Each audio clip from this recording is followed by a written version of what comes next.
저는 일주일 정도, 일주일은 아니지만 4일 정도 캄보디아 그 음악 캠프, 찬양 캠프에 참가하고 왔습니다. 메신저는 둘이었는데요. 제가 이제 낮 집회를 인도를 했고, 밤 집회는 그 선교지에서 선교하시는 선교사님이 밤 집회를 인도를 했습니다. 근데 그곳에 1월 달부터 사역하시는 장로님 권사님이 계셨었는데 2월 그 헌당 예배 때 잠깐 뵀었는데 인상이 참 좋으신 분이다. 좋은 분들이 와서 같이 동역을 하는구나 이런 생각을 했는데, 이번에 가서 이제 이야기를 나누다 보니까 서울의 신일교회를 다니신다 그러시더라고요. 어디서 많이 듣던 이름이다 이렇게 생각을 하고 검색을 했어요. 그랬더니 조카 사위가 그 사역하는 지은이 남편, 조카 사위가 부교육자로 사역하는 그 교회더라고요. 그래서 너무 더 반가운 그런 시간을 가졌습니다. 아이들, 이제 청년들이 좀 많이 왔다 갔다 하죠. 단기 선교사로. 근데 아이들은 장기로 이렇게 머무르기 위해서 오는 게 아니라 어떻게 보면은 삶의 어떤 체험, 경험을 위해서 한 반년 아니면 1년 있다가 다 들어가거든요. 다시 오는 케이스는 한 10% 정도, 또 그 정도 되고. 근데 이제 어른들이 이제 별로 없죠. 근데 이번에는 장로님, 권사님이 오셔서 좀 1월부터 계셨으니까 조금 많이 계신 거고, 또 이제 좀 장기로 계실 그런 마음들이 있으신 것 같아요. 근데 제가 드리고 싶은 말씀이 뭐냐면 메시지에 대한 이야기입니다. 밤 집회 같은 경우는 이제 완벽한 하나님의 기준에 대한 이야기들을 많이 이제 이야기를 했어요. 근데 이제 저는 이제 낮 집회에 아이들이 이제 잘하고 있는 과정이니까 우리가 지금 다루고 있는 이 양육에 대한 내용을 좀 집중적으로 가르쳤죠. 우리 이제 잘하고 있다. 그러니까 밤 집회는 완벽한 하나님의 기준, 낮 집회는 잘하고 있는 과정이다. 그러니까 자람 과정 속에서 우리가 여러 가지 우여곡절들도 있을 수 있다. 실수와 실패도 있을 수 있다. 그리고 넘어지고 자빠지고 그럴 수도 있다. 근데 하나님은 그런 우리를 잘 아신다. 그래서 거기서 결코 좌절하고 포기하지 않고 다시 일어나 하나님의 완벽한 기준을 향해서 중단 없는 전진, 잘하기를 하나님은 바라신다. 그래서 어떻게 보면 밤 집회와 낮 집회가 보완을 하는 그런 메시지였다고 생각이 되어져요. 여러분, 성경은 이 두 가지를 다 이야기를 하고 있습니다. 우리에게 숨이 막힐 정도로 완벽한 기준을 제시하시죠. 너희들은 이런 사람이 되어야 돼. 너희들 이런 제자가 되어야 돼.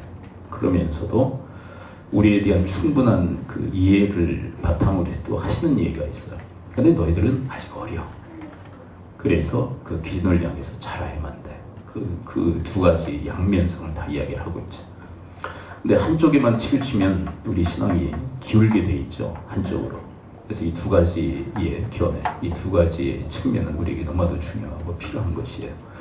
여러분, 고린도전서를 보게 되면 그들은 육신에 속한 자들이었죠. 육신이라는 것은 우리의 바디를 의미하는 것이 아니라 우리 안에 있는 죄성을 따르는 자들. 그래서 얼마나 많은 죄악들을 저지릅니까? 그런데 사도 바울은 그들을 향해서 육신에 속했다라고도 표현하지만 어린아이다 이렇게 얘기를 해요. 근데 여러분, 어린아이다라는 견해는 어떤 그 마음이며 심정이냐면 가능성이 아직도 있다는 거예요. 여러분, 어린아이에게는 어떤 가능성이 있죠? 어린아이 잘할 수 있잖아요. 그렇죠? 잘한다는 가능성이 있다.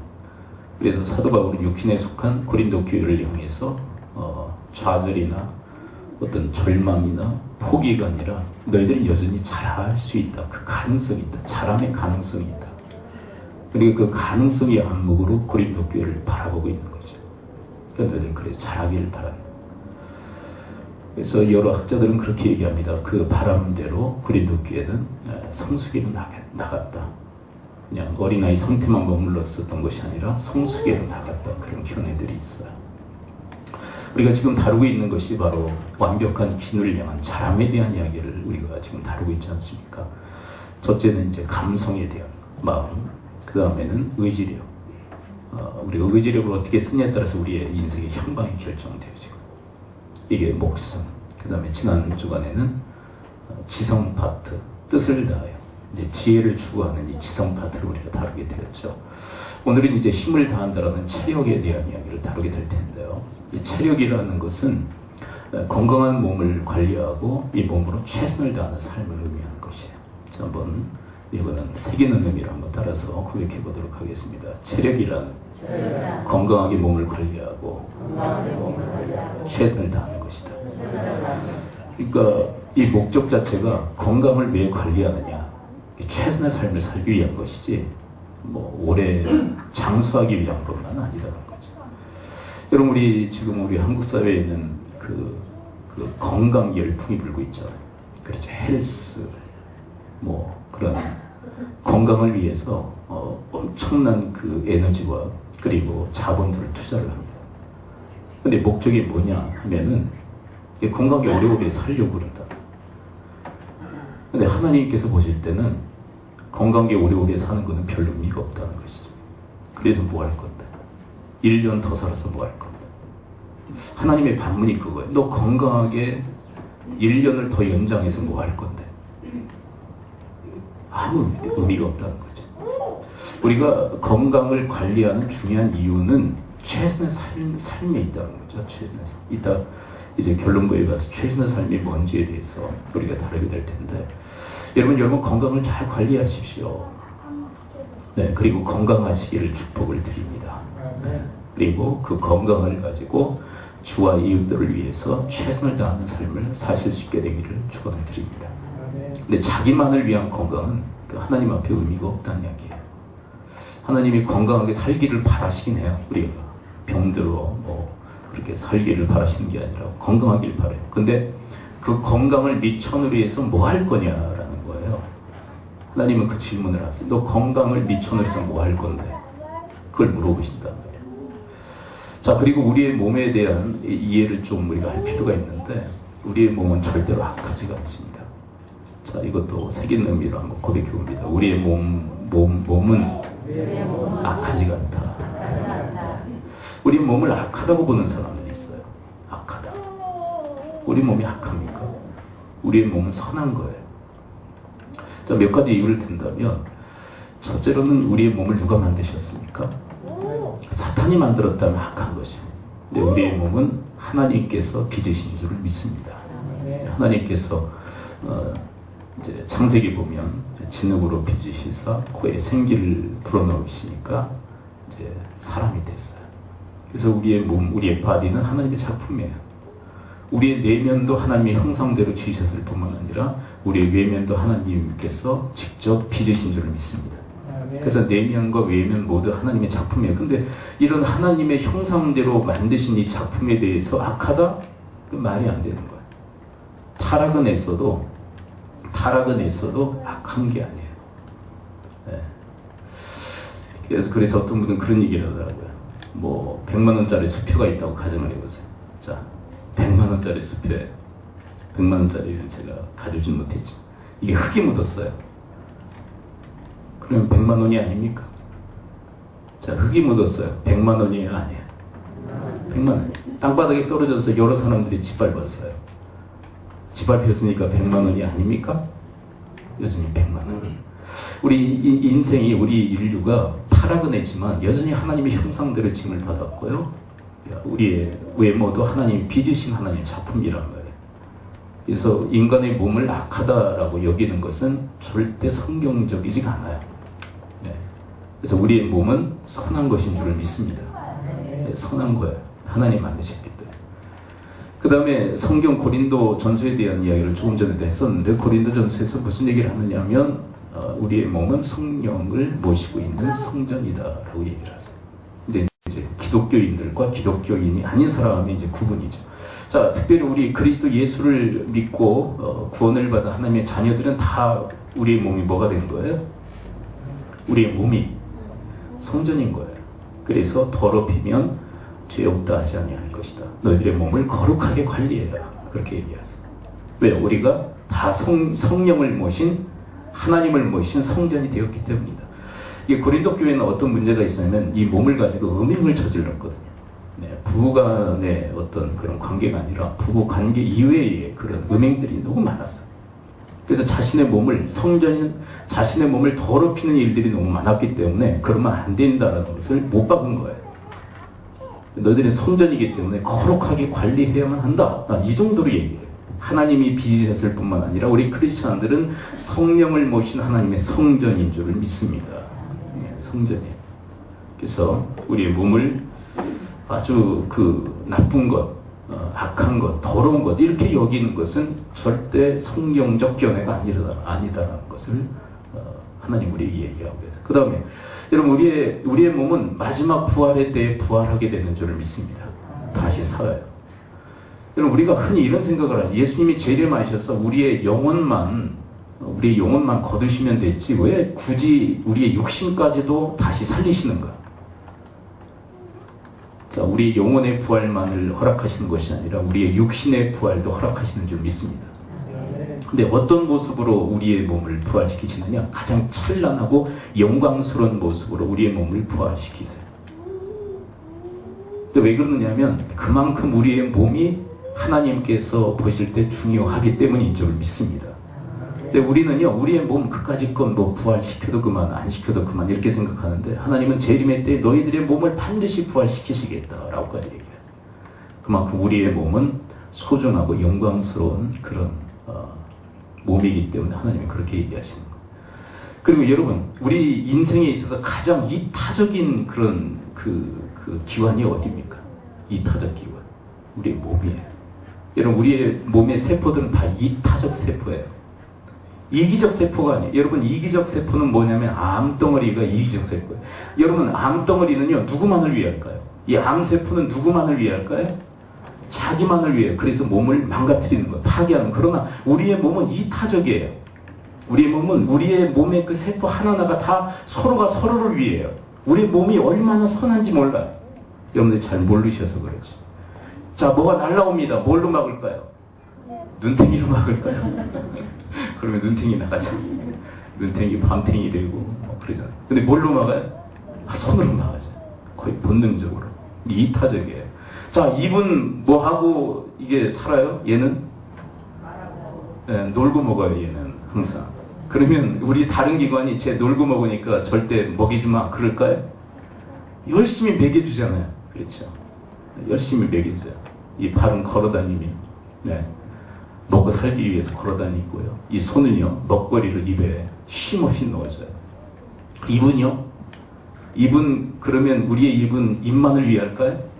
몸을 위해서 열심히 또 씹어가지고 또 넘겨서 또 위는 또 장들은 흡수해서 몸을 유지하도록 에너지원을 만들어줘. 그래서 여러분 우리의 몸은요, 이타적인 세포들로 이루어져 있어요. 이타적인 세포들로. 이게 왜 악합니까? 선한 거예요.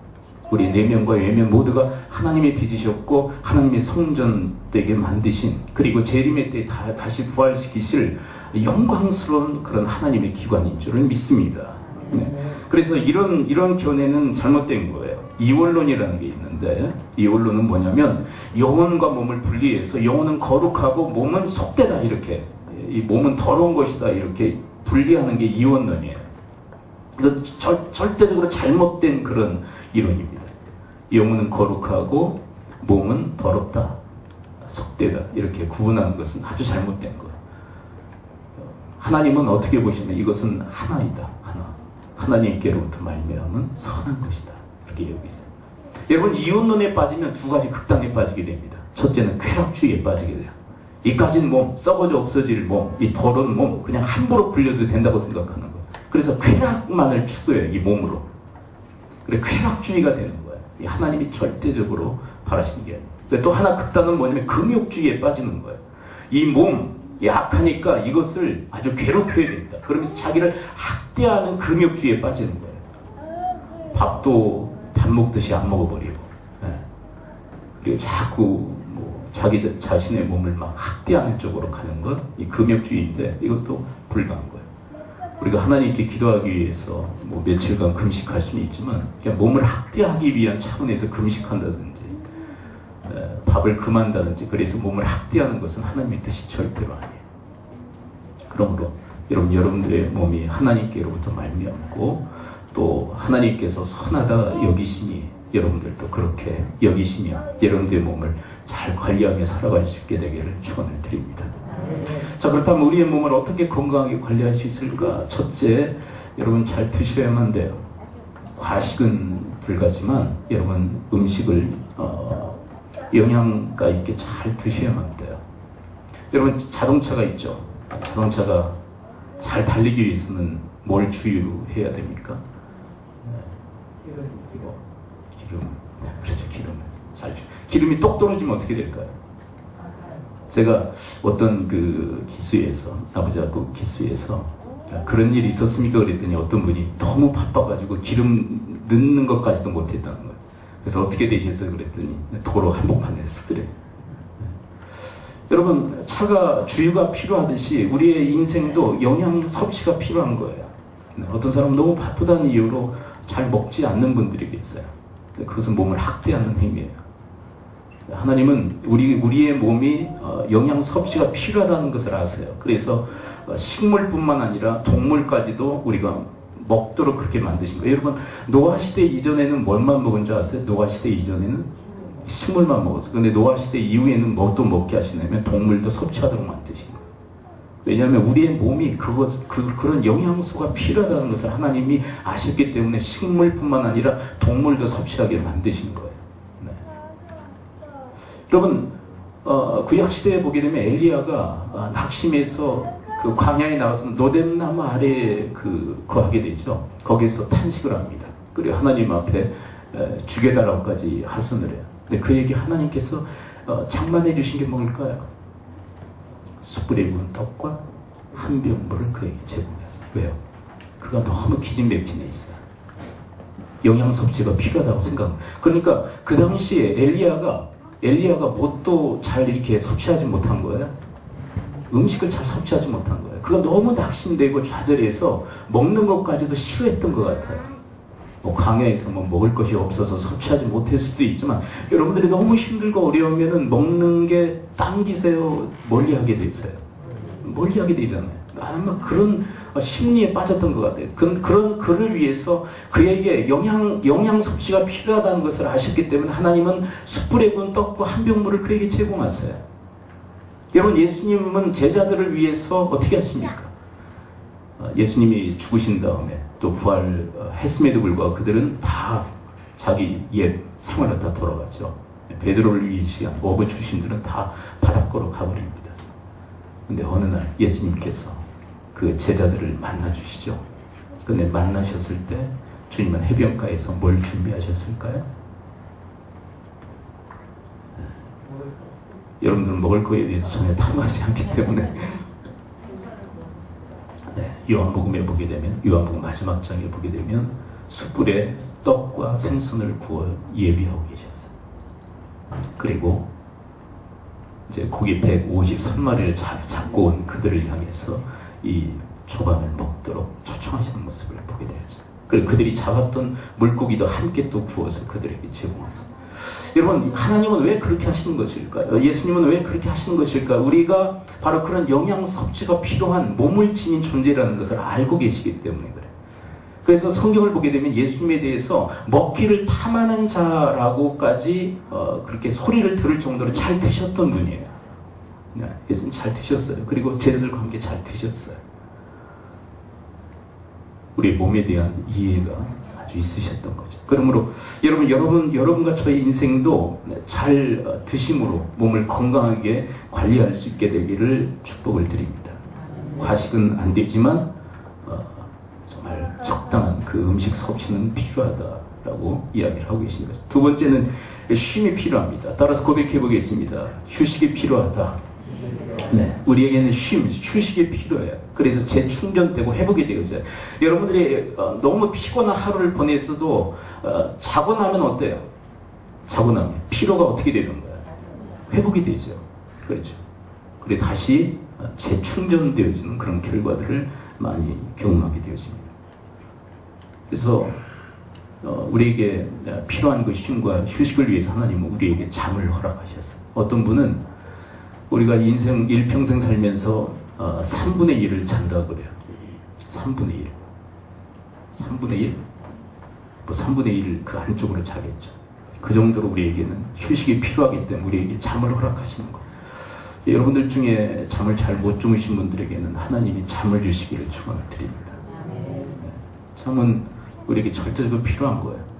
피로를 회복시키고 그리고 우리의 몸을 다시 회복시키는 그런 역할들을 감당하기 때문에 잠이 너무 필요해요.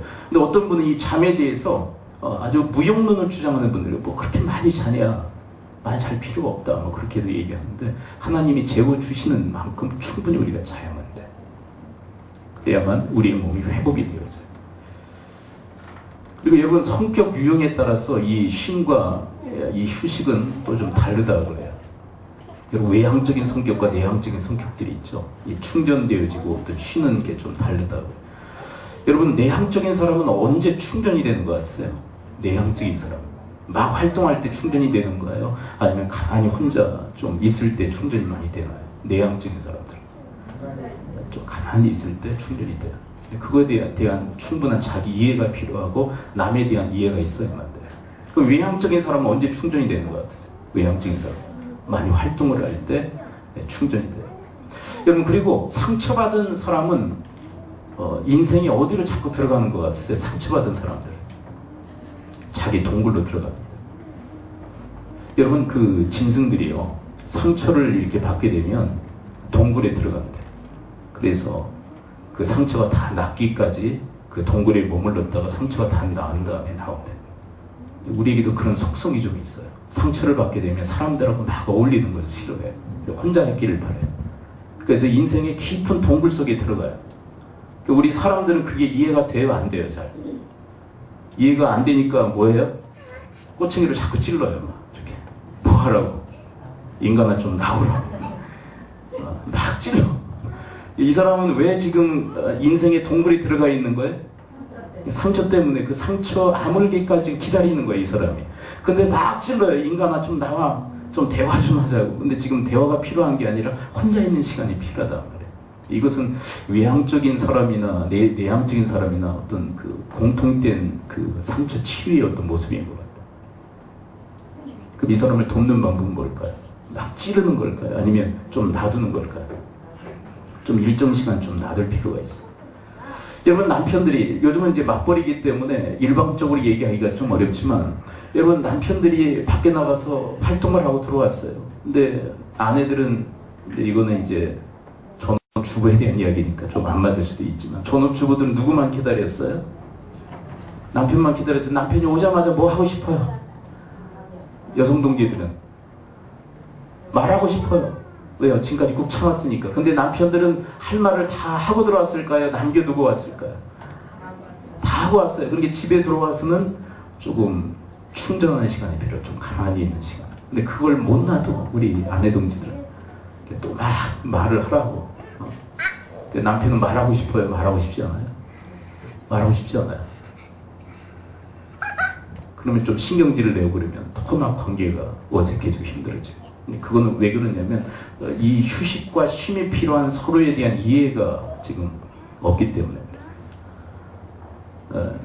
여러분 하나님은 우리가 휴식하고 쉼을 얻기를 원하시는 거예요. 여러분 주일도 실은 하나님께서 일주일 동안 열심히 일한 우리를 위해서 만들어 주신 제도인 줄 믿습니다. 네. 지금은 이제 주일날 이제 안식하도록 그렇게 우리가 제도를 정비했을 뿐이에요. 6일간 열심히 일하고 7일째 예배하며 쉴 수 있도록 하나님께서 공간을 만들어 놓으신 거예요. 좀 쉬라 하는 거예요. 쉬라. 그 다음에 세 번째는 해로운 물질을 피하면 됩니다. 우리의 몸에는 이로운 물질이 있는가 하면 해로운 물질들이 있어요.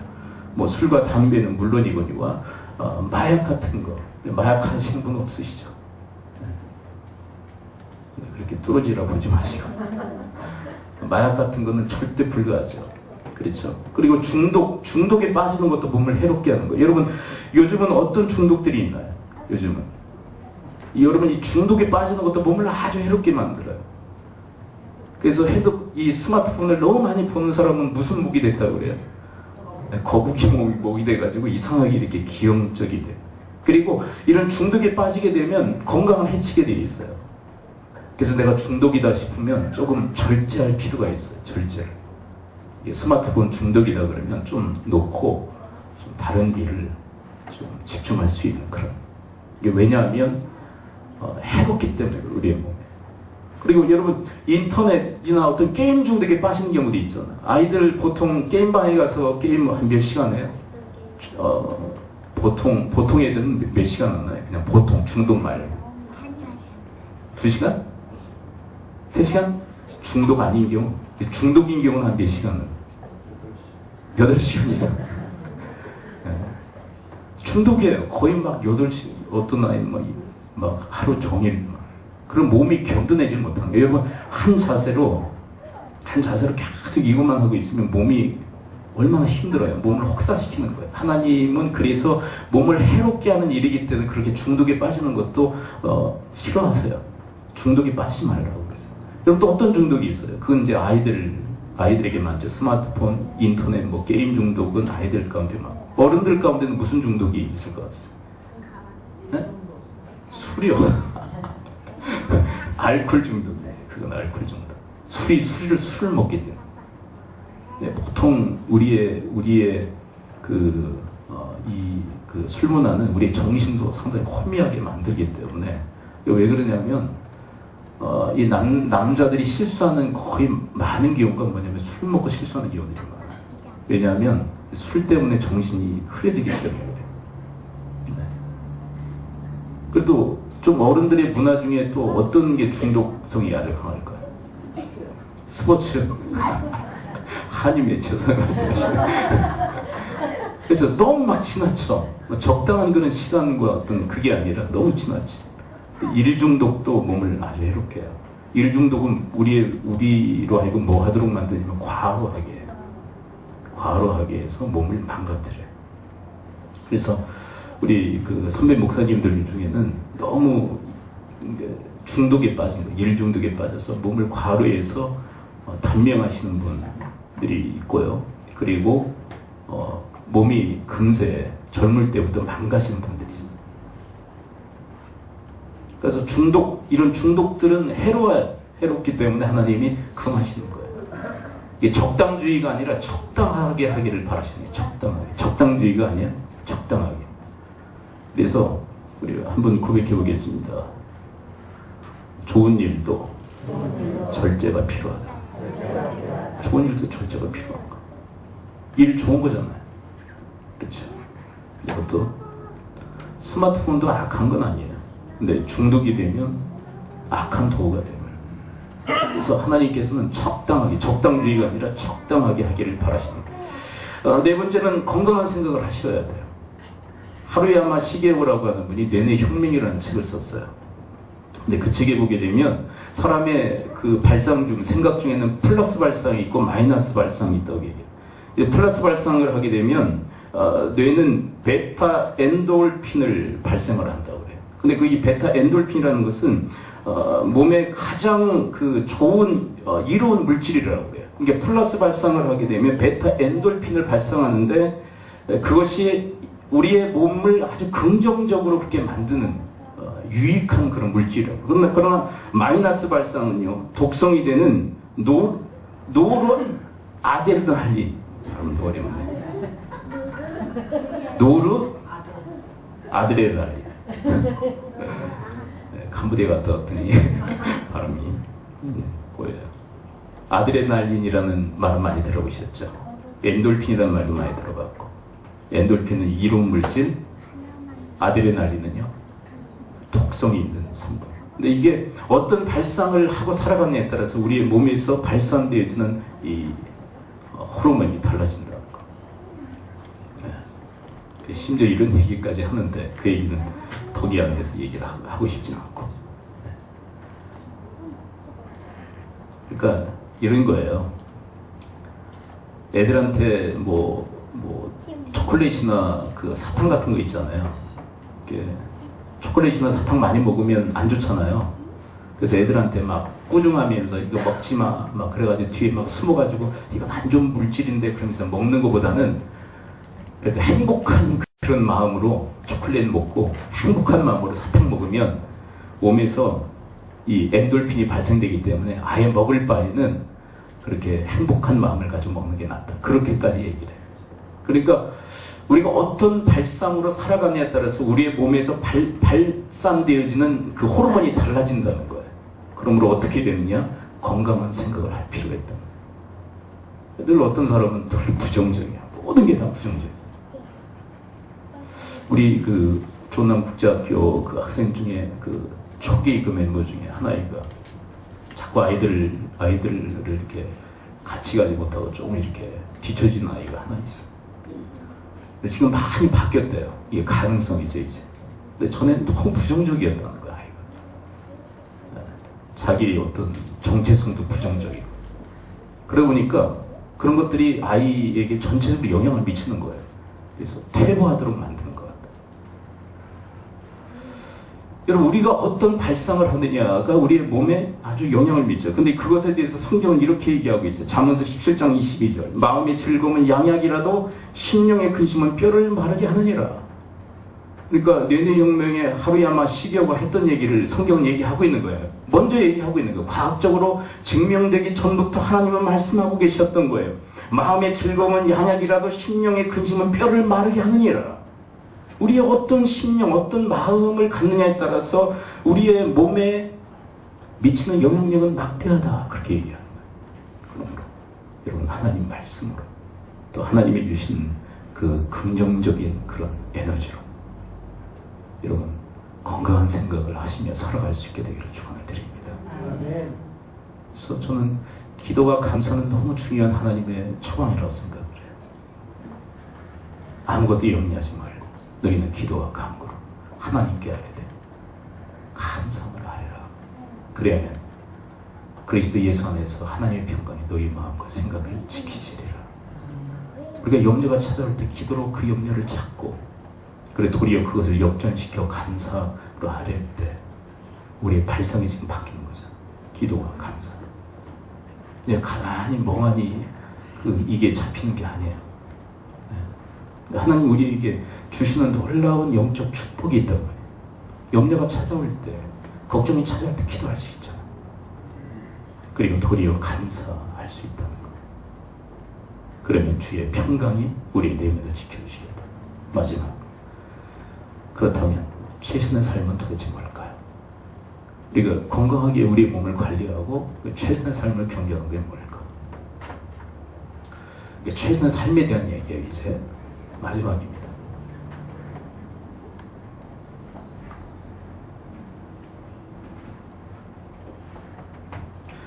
야고보서 이거 보게 되면 행함이 있는 믿음에 대한 이야기를 하죠. 행함이 없는 믿음은 죽은 것이다. 그러면서 예로 들고 있는 게 있어요. 그게 뭐냐면 몸이 없는 영혼은 죽은 것이다 라고 얘기를 해요. 그래서 이것과 이것을 일치시킵니다.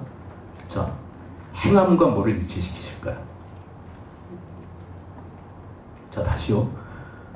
행함이 없는 믿음은 죽은 것이다 이렇게 얘기하면서 몸이 없는 영혼은 죽은 것이다 이렇게 두 가지를 함께 병행해서 행함이 없는 믿음에 대한 설명을 하세요. 그렇죠? 이 두 가지를 같이 병행해서 잘 생각하셔야 돼요. 자, 행함과 뭐를 일치시키고 있죠? 비유. 자, 다시요. 자, 잘 보세요. 행함이 없는 믿음은 죽은 것이다. 몸이 없는 영혼도 죽은 것이다. 이렇게 표현을 해요. 이것과 이것을 짝을 지으시면 돼요. 자, 행함과 뭐를 연결하죠? 몸. 그 다음에 믿음과 영혼을 연결시키고 있는 거예요. 이거는 그냥 연결시킨 게 아니에요. 그러니까 여러분, 영혼의 활동은 뭐라는 거예요? 영혼의 활동은 뭐예요?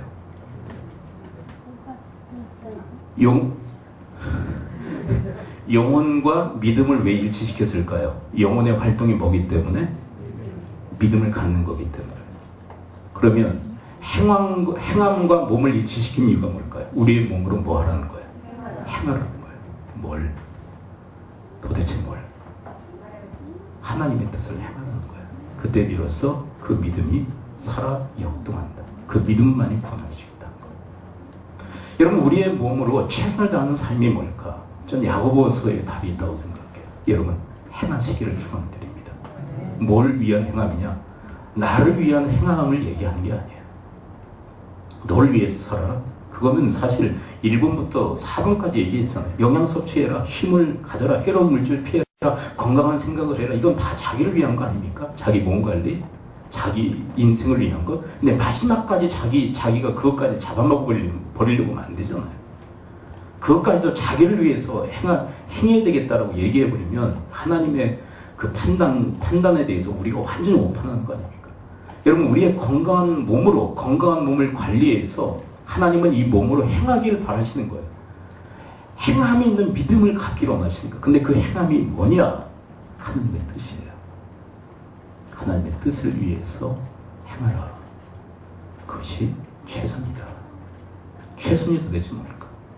하나님의 뜻을 행하는 거예요. 그게 하나님께서 우리에게 바라시는 최선의 삶이에요. 좀 죄송합니다. 이런 표현은. 자기를 위해서 행하는 건요. 성경은 그것을 최선이라고 얘기하지 않으세요.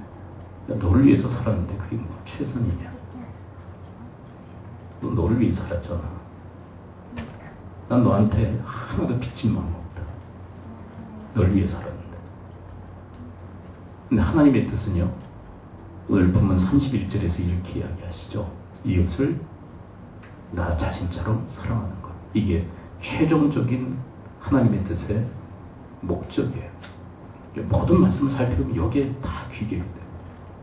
이것을 위해서 행하라. 그래서 여러분, 흥미롭게 야고보서 그 행함이 있는 믿음에 대해서 강조를 하면서 뭘 예로 들고 있는 줄 아세요? 야고보서 2장을 보시면요, 뭘 예로 들고 있냐면, 이웃이 헐 벗고 굶주렸는데 너희들이 옷을 입어라, 잘 먹고 살아라 라고만 하면 그게 진정한 행함이겠냐? 그렇게 반문을 하세요. 그래서 행함을 뭘 요구하시냐면 이웃 사랑을 예로 드세요. 너희들에게 진정 필요한 것은 이웃 사랑의 삶의 모습이다 라고 주님 얘기하세요. 거기에서까지 그냥 예 들고 있는 것이 아니라 성경의 핵심을 꿰뚫어 알고 있는 신학자들이 얘기하고 있는 거예요. 야고보라고 하는 그 신학자가 그 얘기를 하고 있는 거예요. 말씀의 결론을 맺습니다. 여러분, 우리의 몸은 하나님께로부터 말미암은 선한 것인 줄 믿습니다. 네. 그리고 우리는 더군다나 성령을 모신 성전이다라고 얘기하세요. 함부로 학대하거나 그렇게 관리해서는 안 된다. 저는 건강하게 여러분들의 몸을 잘 관리하고요. 바라기는 여러분들 돌아가시기 전까지 팔팔하게 주를 위해서, 주님의 일을 위해서 사역하다가 잠잠에 돌아가시기를 축원을 드립니다. 네. 애들은 잘 모를 거야, 이거에 대해서. 팔팔하게 죽는 날, 그날까지 열심히 일하다가 하나님이 잠자는 것 같이 이렇게 내려가셨으면 좋겠어요. 저도 항상 기도해요. 제 인생이 그랬으면 좋겠다. 기도하죠. 이 시간에 함께 기도합니다. 주의 말씀을 붙들고 기도할 때 하나님이 주신 이 몸을 건강하게 잘 관리해서 주를 위해서 또 주님의 뜻을 위해서 열심히 최선을 다하며 살다가 하나님께서 잠자듯이 우리를 부르시는 그런